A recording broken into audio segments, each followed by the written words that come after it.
53 বছর খেয়েছে, আরো খেতে চায়। আমাদেরকে অনেক অত্যাচার করেছে, আরো করতে চায়। এদেশের কিংবদন্তি ওলামায়ে কেরামদেরকে ফাঁসিতে ঝুলিয়েছে, আরো ঝুলাতে চায়। মুসলমানদের বুকে আঙ্গুল রেখে কথা বলতে চায়। আমাদেরকে আলু আর পেঁয়াজের ভয় দেখায়।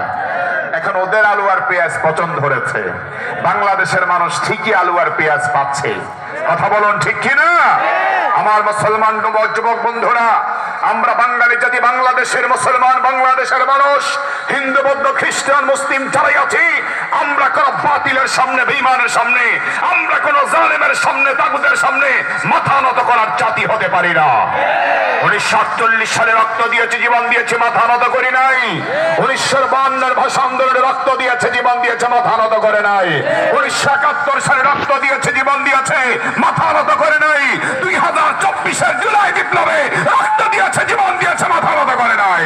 আগামী দিনে প্রয়োজন হবে আরেকটা বিপ্লব হবে, তারপরে কোন দাবিদারের গাদ্দার নাফরমানের সামনে মাথা আমাদের নত হবে না।